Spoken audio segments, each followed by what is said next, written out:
My name is Jack Ferris, and welcome to Pancakes in History. You might remember me from my earlier segment with Pizza Boys Productions, but I've moved on from pizza. Now it's about pancakes. The Battle of Tarawa took place after the Battle of Guadalcanal and before the Battle of Kawajin Atoll, and serves as a starting point of the U.S. invasion of the Central Pacific. The battle took place on November 20th through the 23rd on the island of Beitu. The U.S. wanted to invade the Marshall Islands, and then the Mariana Islands, and the Philippines, eventually Japan. The U.S. believed that to take those islands, they first had to capture the Gilbert Islands, specifically the airbase on Bento in the Tarawa Atoll.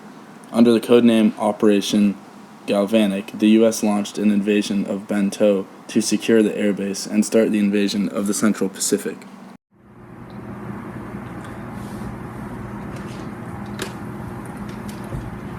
A local favorite. Now, I know I'm in completely different change of clothes. I know it's not the day that we filmed the first one, and yes, I'm not eating pancakes. I'm a disappointment to life. So I'm going to kind of clarify what we mean by all these different types of islands that we're talking about, because it can get confusing. So the Gilbert Islands was a group of something amount of atolls that were close to Hawaii. Now we're talking about the Tarawa Atoll in specific, which was an atoll that housed the island of Batio, which had an air base on it. So the Gilbert Islands housed a atoll, and there was an island called Batio on it, and that had an air base, and we wanted to take that air base and then invade everything else. The island contained a variety of defenses, including seawalls, pillboxes, an extensive trench system, and the airbase itself, which was defended by anti-air coastal guns, heavy and light machine guns, and light tanks. Not only this, the island had a very shallow reef, covered in mines and barbed wire. It would prove to be treacherous to any invaders. With 4,500 men defending the island, the Japanese admiral commanding the island, Keiji Shibasaki, bragged it would take 1 million American 100 years to take Tarawa. The Americans faced several problems with this invasion. First, they never faced an island such as this heavily defended. It was actually regarded as the most heavily defended atoll in the entire Pacific. And also, the shallow reefs would cause a problem with the U-boats because they wouldn't be able to cross them. So the U.S. did face several problems, and we'll be discussing it shortly. So the battle started on November 20th, 1943, with the Colorado and Maryland battleships engaging the coastal guns. Many coastal guns were destroyed in this battle, making the defense of Tarawa even less of a struggle for the Americans. Also, the bombardment for 3 hours made it less of a hindrance. However, when the U-boats started to invade, they started getting stuck on the coral reefs because there was low tide, even though that it was predicted to be a higher tide that day. So Marines had to jump out of their U-boats and wait hundreds of yards away to the seawall, to the beachhead. Once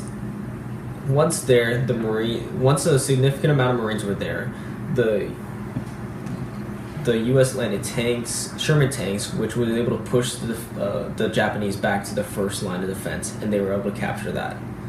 With several flanking maneuvers to the Green Beach, beaches Red 1, 2, and 3 were secured by noon, and by that night, they were bringing more equipment and more men onto the beach. On the second day of fighting, November 21st, the unexpectedly low tides continued to plague the U.S. troops. Again, the assault troops had to leave their craft short of the shore and wade through enemy fire. In addition to being fired upon from the shores, the Marines also were assaulted from their sides by enemy snipers who had entered the lagoon under the cover of night to position themselves on the crafts that had been wrecked and abandoned the day before. On the third day of battle, November 22nd, the Marines fought on, destroying several Japanese pillboxes and fortifications. That night, the Japanese defenders of Batio launched a furious and futile banzai charge, an all-out suicidal attack. Most Japanese soldiers fought to their death rather than surrender. At morning light of November 23rd, the defenders lay in tangled heaps. All but 17 soldiers had died fighting. 76 hours after the invasion began, Bentio was finally declared secure. The result of the battle was huge casualties on both sides. The United States had about 4,000 casualties, including the USS Liscum Bay carrier, which was sunk on November 23rd, killing about 700.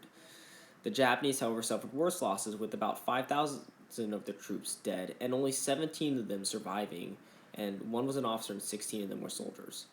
Now, the results were significant. The atoll strategy was adopted from this battle, which was used on Iwo Jima and such other island battles, which you would bomb the island beforehand and then invade with U-boats. Also, it opened the door to the Central Pacific, which led to the invasion of the Marshall Islands. Along with this, also sparked some protests in the United States for the heavy Marine losses.